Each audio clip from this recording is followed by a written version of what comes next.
예수님 당시 사회생활도 오늘날 우리 사회와 좀 비슷했던 걸로 봅니다.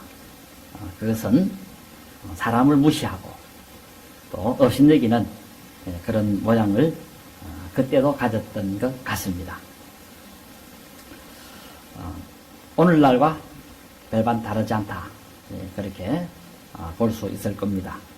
오늘날 사회도 보면 사회 구석구석마다 이런 풍토가 있고 또 심지어 교회 안에서도 형제를 업신여기는 그런 경우들을 많이 또 보고도 있습니다. 자, 그래서인지 우리 예수님께서는 너희가 신앙생활을 할 때, 여기 제자들에게 하신 말씀인데, 너희가 신앙생활을 할 때에 형제를 업신여기지 말아야 한다 하고 가르쳤습니다. 자, 그것이 오늘 본문의 내용이라고 하겠습니다. 자, 그러면 왜 형제를 업신여겨서는 안 되는 것인가 할 때 그 이유는 형제를 업신여기는 자는 천국에서 하나님 앞에서 업신여김을 받기 때문에 그러하다 하고 말씀하시고 계십니다. 오늘 보면 14절에서 예수님께서 그렇게 말씀하시고 있습니다. 14절은 형제를 업신여긴 자의 결과가 무엇인가 하는 것에 대해서 예수님께서 말씀하시는 내용인데, 무릇 자기를 높이는 자는 낮아지고 자기를 낮추는 자는 높아지리라 그랬습니다. 자, 여기 자기를 높이는 자라 하는 이 의미는 뭐냐 하면 자신의 신앙생활이 다른 사람보다도 우수하다 하고 말하는 자를 말합니다. 여기 깁소라는 이 단어는 남보다 우수하다 하는 그런 의미를 가진 단어입니다. 남보다 우수하다. 현재 부사니까 계속 그런 식으로 모양을 갖고 있는 형태를 두고 말한다고 하겠습니다. 나는 다른 사람보다 신앙이 우수하다. 나는 다른 사람보다도 믿음이 뛰어나다. 나는 다른 사람보다도 헌신이 뛰어나고 경건이 뛰어나고 내가 받은 은사는 다른 사람들보다도 뛰어나고 내가 받은 직분은 다른 사람들보다도 우수하다. 탁월하고 우수하다. 이렇게 생각하는 사람은 하늘나라에서 낮아진다 하고 말씀하시고 계십니다. 어디서 낮아지느냐? 조금 전에 말씀드린 대로 하늘나라에서 낮아진다 하는 그런 의미의 뜻입니다. 이 낮아진다는 이 단어 타페이노라는 말인데 업신여김 받는다 하는 그런 의미의 뜻이 됩니다. 하나님 앞에 하늘나라에서 업신여김을 받게 될 것이다. 바로 타페이노, 낮아진다 하는 그런 의미가 되겠습니다. 여기 미래동사니까 미래에 그런 일이 일어나게 되게 된다는 것입니다. 자, 그래서 하나님 앞에 이제 업신여김을 받게 되어지는데, 누가 세상 살면서 내 신앙이 스스로 다른 사람보다도 더 우수하다 생각하는 바로 그런 사람은 하나님 앞에서 업신여김을 앞으로 받게 될 날이 올 것이다 하고 예수님께서 말씀을 하셨습니다. 그러니 제자 너희들은 조심해서 신앙생활해라 하면서 주의를 주신 것입니다. 너희가 나의 제자가 되었다고 스스로 우쭐거리고 다른 사람들보다 보고서는 내가 너희들보다도 모든 면에서 우수하다 생각하다가는 하나님 앞에 당도했을 때는 큰일 당할 수 있다 하는 사실에 대해서 예수님께서 지적을 하셨다라는 것입니다. 자, 그러므로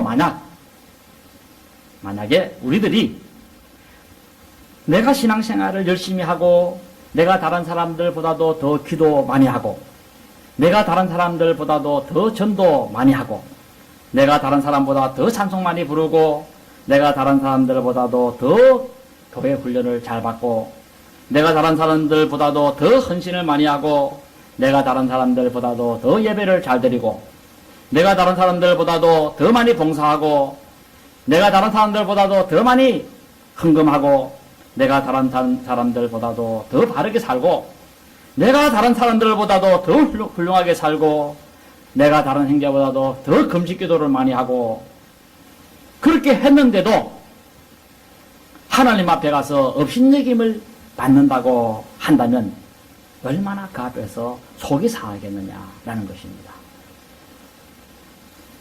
하늘나라 갔는데 내가 형편없이 신앙생활하는 그 사람보다도 더 못한 대접을 받고 그 사람보다 오히려 더 업신여김을 받고 한다면 이거는 정말 곤란하지 않겠느냐 하고 예수님께서 제자들에게 말씀을 하셨다라는 것입니다. 그래서 오늘 이것을 주의를 주고 있다고 하겠습니다. 자, 그렇다면 어째서 이런 일이 일어났는가 하는 것을 살펴봐야 하겠습니다.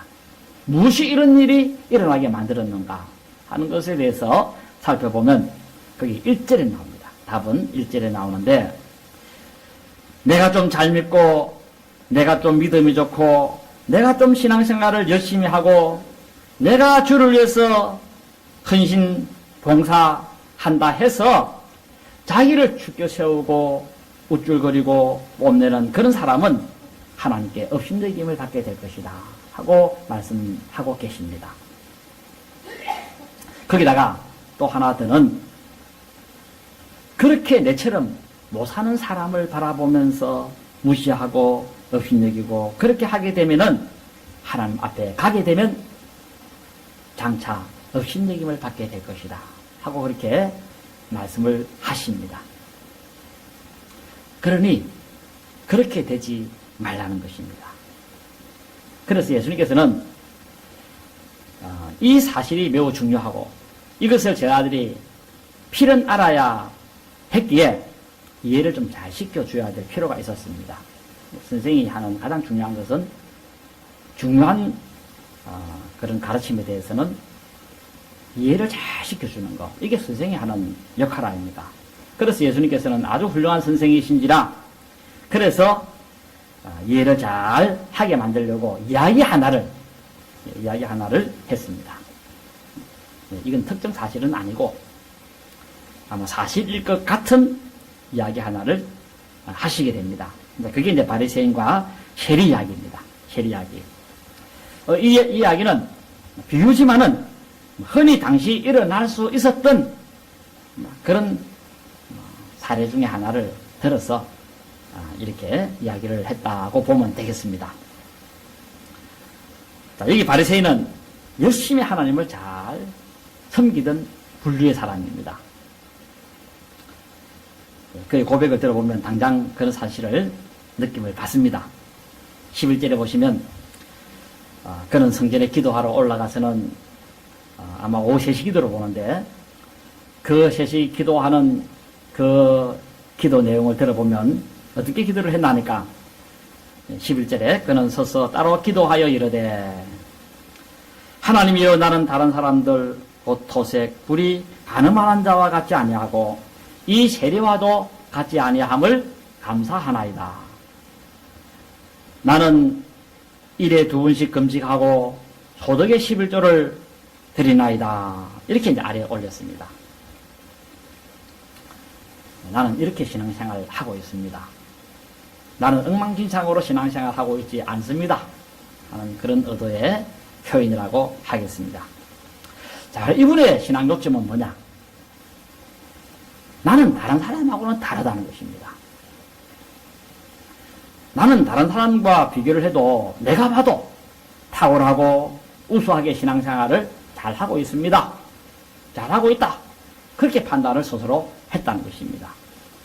당시 예루살렘에 수많은 사람들이 있지만은 내같이 하나님 섬기는 사람 있으면 나와봐라 하는 그런 의도의 뜻이 담겨져 있다고 하겠습니다.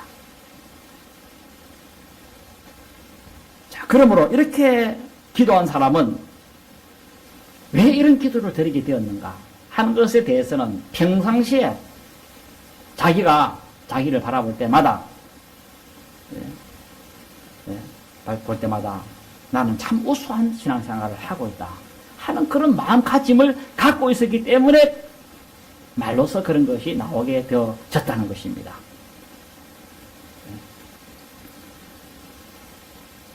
자신이 우수하다 생각하는 그런 생각을 했는데, 그러면 그것이 무엇이 문제인가? 내가 우수하다 하는데, 내가 다른 사람 비해서 비교해 볼 때 탁월하다 하는데, 그런데 이것의 문제는 이 세상에서는 생기지 않습니다. 그것을 이유를 제기할 사람이 없기 때문에 그렇습니다. 그러나 이런 생각과 이런 신앙생활을 가지고 하늘나라에 올라가서 바로 그때 문제가 발생한다는 것입니다. 그때 우리 하나님께서는 창피를 당하게 한다는 것입니다. 하나님께서 그때 그 사람의 신앙을 무시한다는 것입니다. 그때 하나님께서는 그 사람의 신앙을 업신여긴다는 것입니다. 그런 대접을 우리가 하나님 앞에 받아야 된다 할 때, 뭐 때문에 그런 대접을 우리가 받으면서 그런 행동을 할 필요가 있느냐라는 것입니다. 그러므로 우리가 참으로 조심해야 된다 하는 교훈을 받게 되어지게 됩니다.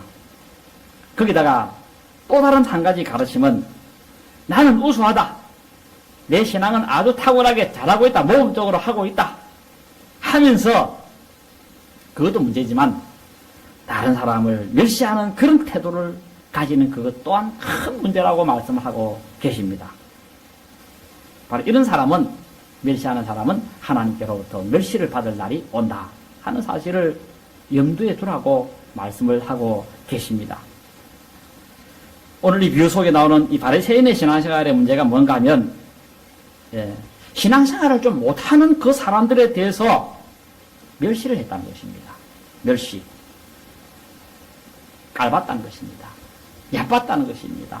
업신여겼다는 그런 태도를 가졌다는 것입니다. 무엇을 보면 알 수 있습니까? 그 기도하는 내용을 보면 알 수 있습니다. 기도를 들어보면 알지 않습니까? 오늘 이 바리새인의 기도를 들어보면, 하나님이여, 나는 다른 사람들 토색하고 불의하고 가늠한 자와 같지 아니하고 이 세리와도 같지 않습니다. 딱 들어보면 알지 않습니까? 남을 멸시하구나, 깔보고 있구나. 딱 답이 나오지 않습니까? 바로 거기다가 나는 일에 2번씩 금식하고 또 소득의 11조도 바칩니다. 나는 안 바치는 인간하고 다릅니다. 나는 안 하는 인간하고 다릅니다. 아주 멸시하는 그런 기도를 드렸다라는 것입니다. 우리가 참 공중기도를 합니다마는, 공중기도할 때도 때때로 보면 남을 멸시하고 남을 얕잡아보는 그런 기도를 하는 수가 간혹 있을 수 있어요. 오늘 이것을 우리가 주의하고 경계해야 한다는 것입니다. 나는 금식기도도 못하고 또한 11조도 안 하는 세리와 다릅니다. 온갖 못된 짓 하는, 그러면서 신앙생활 하는 저 사람하고 다릅니다. 하여튼 멸시하고 그리고 업신여기고 그렇게 했다는 것입니다. 그러므로 우리가 신앙생활 하면서 내보다 좀 신앙생활을 못한다고 해서 그 사람을 업신여기는 경우가 간혹 있을 수 있습니다. 오늘 예수님은 제자 너희들이 그런 사람이 있거들랑 그렇게 하지 마라 하고 주의를 하고 조심하며 신앙생활을 해라 하고 오늘 이 교훈을 주셨다라는 것입니다.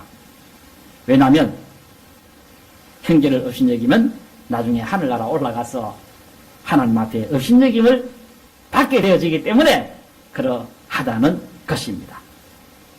형제가 신앙생활을 잘 못하기 때문에 우습게 여기게 된다면, 또 혹은 가볍게 여긴다면 나중에 하늘나라에 올라가서 하나님께로부터도 동일한 대접을 받게 되어지게 된다는 것입니다. 자, 그러므로 우리가 참 내가 신앙생활을 잘하고 다른 사람보다 우수하게 생각이 들어진다 하더라도 이것은 내 힘이 아니고 하나님의 도움이요, 하나님의 은혜요, 하나님이 힘주셔서 그렇게 되어진 것만큼 내 형제를 참 바라볼 때도, 저 형제도 내처럼 은혜 받으면 내보다 더 훌륭할 수 있다 하면서 존중하고 깔봄의 대상이 아니라 우수하게 생각하는 형제에 대해서 아름답게 생각하는, 귀하게 생각하는 그런 눈을 가질 수 있어야 하겠습니다. 그러므로 우리들은 아무리 내가 잘 믿고 좋은 직분을 받고 훌륭한 그리스도인의 삶을 산다 하더라도 오늘 여기에 나오는 바리새인처럼 나는 다른 사람하고 다릅니다. 나는 탁월하게 신앙생활을 하고 있습니다. 하고 말할 필요가 없다는 것입니다. 하나님 앞에서는. 하나님 알고 계셔요. 그런데 이 비유 속에 바리새인은 이것을 모르고 다른 형제를 업신여기는 바람에 아마 이분들은 하늘나라 올라가서 하나님께 크게 업신여김을 받게 되었을 걸로 봅니다. 자, 그런 반면에 세리를 한번 보겠습니다. 세리.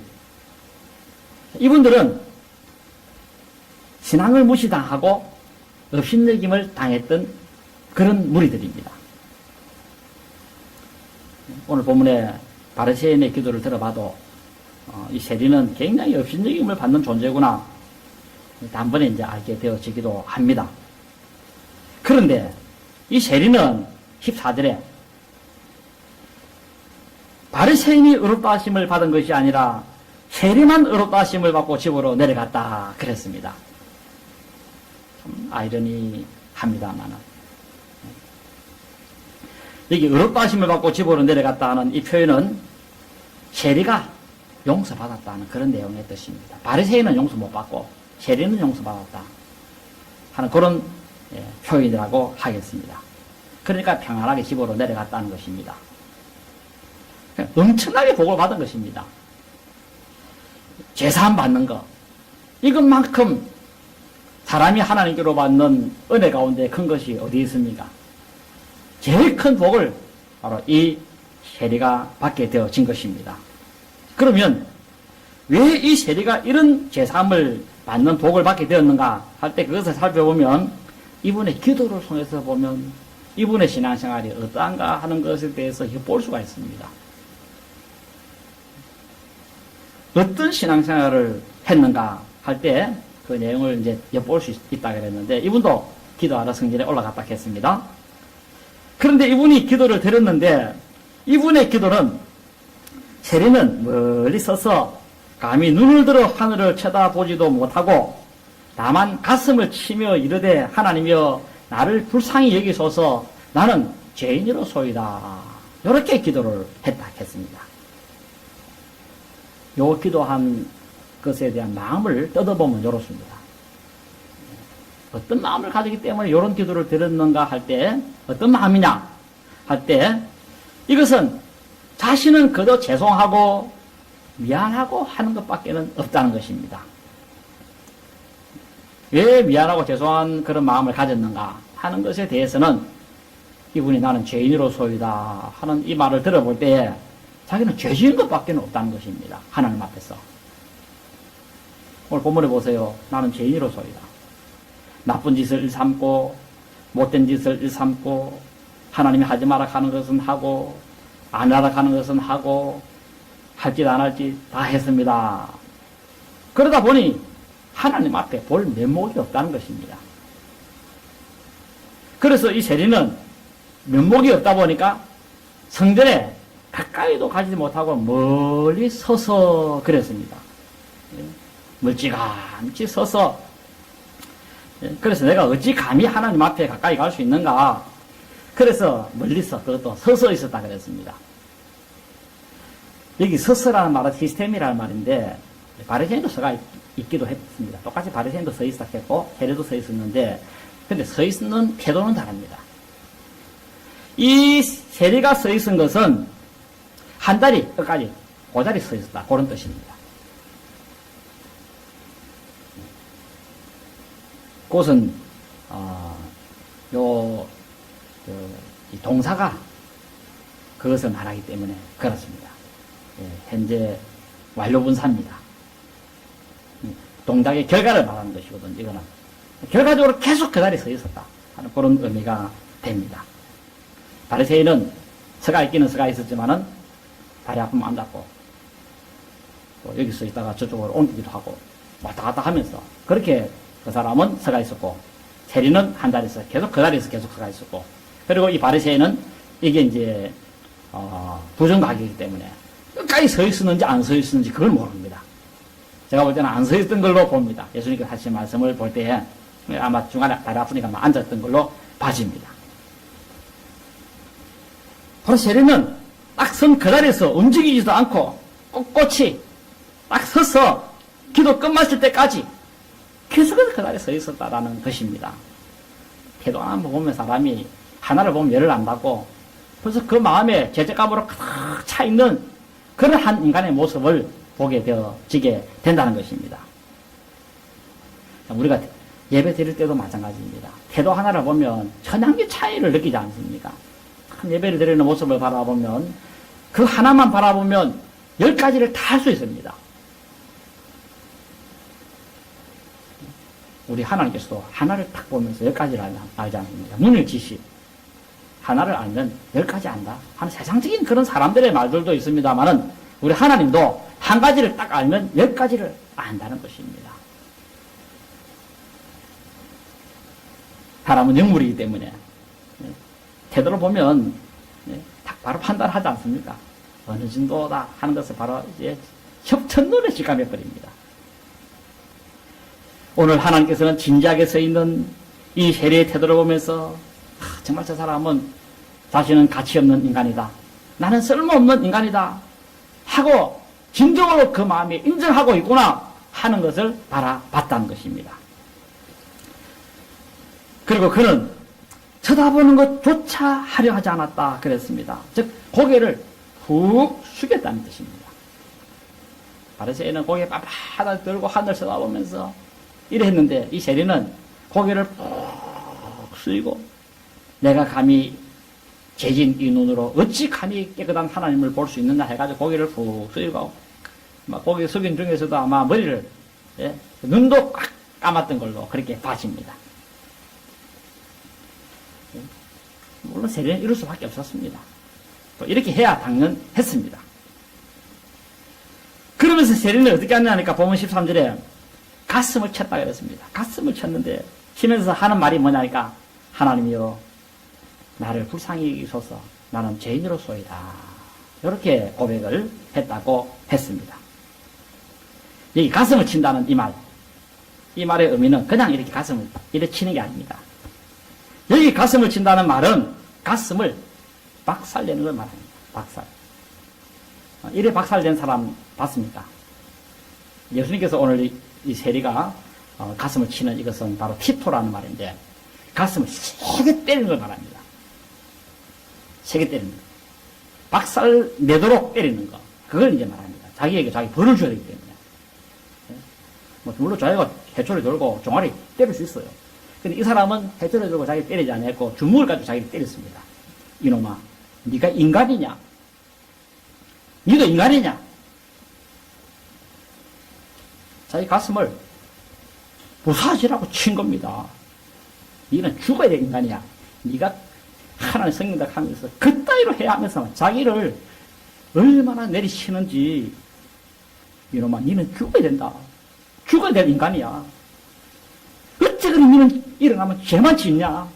나쁘지만 하느냐? 멋지지만 하느냐? 너도 인간이냐? 벌레보다 못해.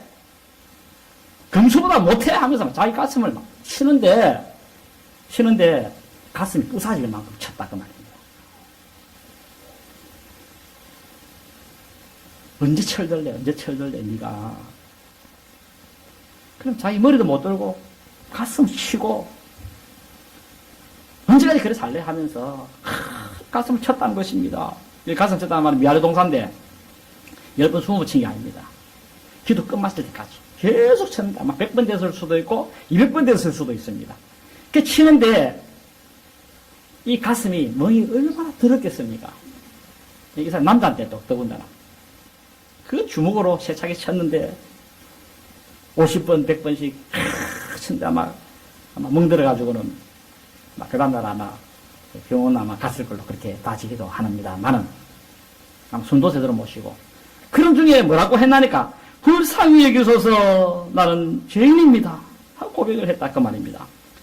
여기 불쌍히 여겨달라 하는 이 표현의 단어는 뭐냐면 힐라스코마이라는 말인데 명령 과거 수동태입니다. 진정해달라는 그런 의미입니다. 화해해달라는 그런 의미의 단어입니다. 수동태니까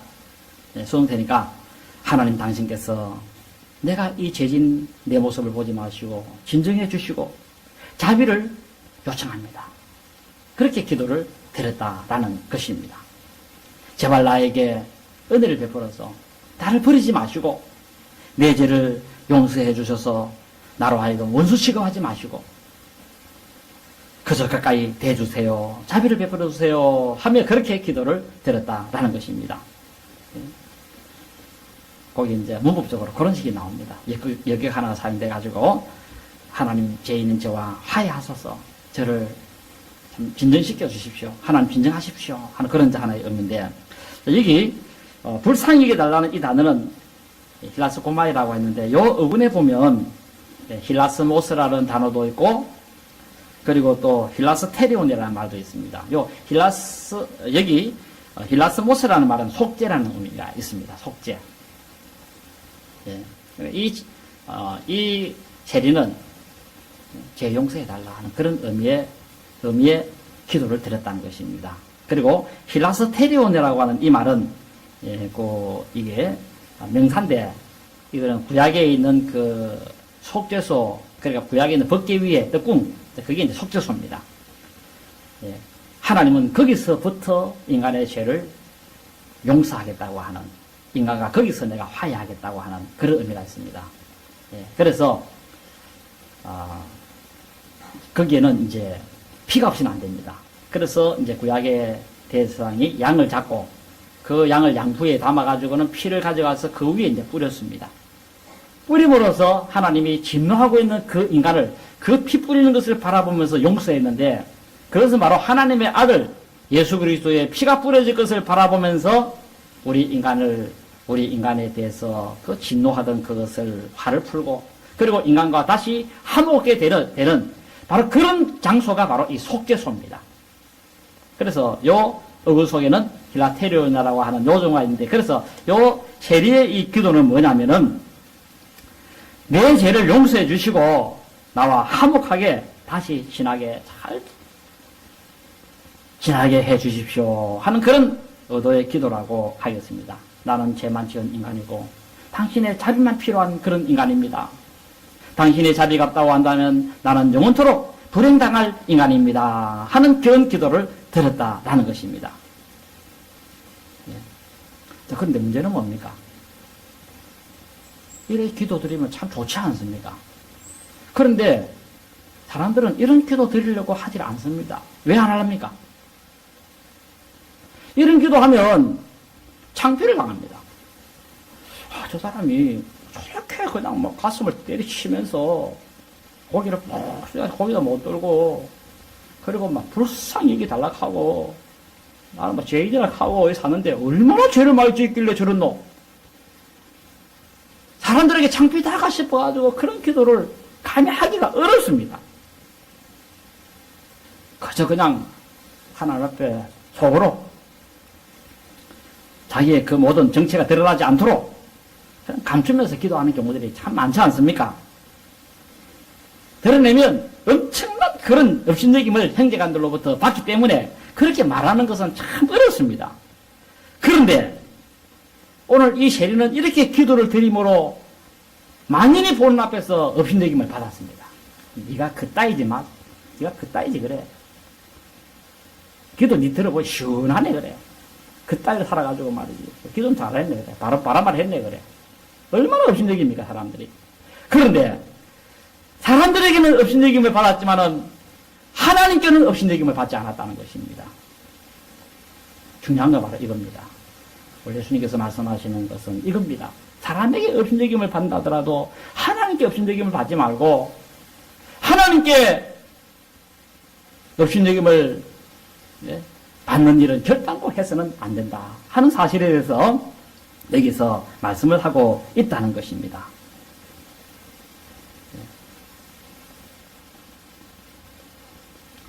사람은 업신여겼지만 하나님은 업신여기지 않았다는 것입니다. 그러므로 이런 것을 보면서 하나님은 더 그런 사람을 더 존중히 여기는 그런 모습을 보게 됩니다. 오늘 예수님의 말씀을 한 번 더 들어보겠습니다. 마지막 들어보면 14절에 내가 너희에게 이르노니 이에 저 바리새인이 아니고 이 사람이 의롭다 하심을 받고 그의 집에 내려갔느니라. 무로 자기를 높이는 자는 낮아지고 자기를 낮추는 자는 높아지리라. 그런데 진리는 그겁니다. 변하지 않는 진리입니다. 예수님이 직설법으로 말씀하셨기 때문에 그렇습니다. 나는 다른 사람보다 신앙이 우수합니다. 나는 다른 사람보다 신앙이 생활 잘했습니다. 하는 그 사람은 의롭다함을 받는 것이 아니다라는 것입니다. 그 반대로 나는 부족합니다. 내 죄를 용서해 주십시오. 나는 당신의 자비가 필요합니다. 한 그 사람은 의롭다함을 받는다라는 것입니다. 그러면서 예수님께서 그렇게 말씀하십니다. 무로 자기를 높이는 자는 낮아지고 낮추는 그 사람은 높아지게 될 것이다. 천국에서 주고 말씀하는 겁니다. 하나님 나라에 가면 이런 일이 일어나게 될 것을 예수님께서 말씀을 하신 것입니다. 세상에서 신앙적으로 업신여김을 받는 그 사람은 하나님 앞에 업신여김을 받지 않고, 세상에서 신앙의 업신여김을 받지 않는 그 사람은 하나님 앞에서 업신여김을 받을 것이다. 그러므로 여러분들 이 땅에 살면서 신앙생활을 하면서 좀 업신여김 받는 거 그거 겁내지 마시기 바랍니다. 뭐 저렇게 신앙생활을 해. 그런 사람은 하나님 앞에 가면 물론 자기 태도도 중요하죠. 세리처럼 이렇게 겸손해야 되겠죠. 네가 뭔데 내를 판단해. 이래갖고는 아마 안 될 걸로 보고, 그럼에도 불구하고 나는 정말 죄인입니다. 저 사람이 말하는 저 말이 맞습니다. 나는 정말 흉측한 죄인입니다. 하고 신앙 고백하면서 겸손한 바로 그 사람은 하나님 앞에서 업신여김을 받지 않을 것이다. 그러므로 내가 이 세상에서 신앙의 굴욕을 당한다 싶으면 기뻐하시기 바랍니다. 왜냐하면 하나님께서는 여러분들을 머리를 들게 할 날이 오기 때문에 그렇습니다. 다윗의 그 신앙생활도 바라보면 다윗이 얼마나 울었습니까? 심상의 요를 다 적실 만큼 울었습니다. 울고 또 울고 저렇게 눈에서 눈물이 나올 수 있을까 할 만큼 울었습니다. 그러니까 많은 사람들이 다윗을 향하여 지탄의 대상이 됐습니다. 얼마나 죄를 많이 지었으면 죄를 우나. 제가 필은 아마 엄청난 죄를 지었을 거다. 다윗을 향하여 얼마나 업신여긴지 모릅니다. 제가 왕이지만 죽여야 된다. 다 죽이려 달라들었습니다. 얼마나 업신여김 받았습니까? 얼마나 창피를 당했습니까? 얼마나 굴욕을 당했습니까? 얼마나 모욕을 당했습니까? 그런데 하나님께서는 다윗 네가 옳다. 네가 어려워 하면서 다윗 손을 들어주었다 그 말입니다. 바로 오늘 이 사실은 하나님 앞에 우리가 세상 사람 앞에 굴욕을 당할 때 하나님 앞에는 굴욕을 안 당한다는 사실에 대해서 말씀하고 있습니다. 잠언에서 허물을 숨긴 자는 자기 허물을 숨기는 자는 죄사함을 받을 수가 없다는 이 사실을 우리가 기억하고 우리가 하나님 앞에서 사람들 앞에서 업신여김 받더라도 하나님 앞에 갔을 때는 업신여김을 받지 않는 그런 모습을 가져야 된다는 사실을 잘 기억하시고 우리들도 또 한 가지는 행정안을 업신여기는 그런 태도를 결국 가져서는 안 된다는 사실을 다시 한번 머릿속에 잘 염두에 둘 수 있어야 하겠습니다. 찬송하드리겠습니다.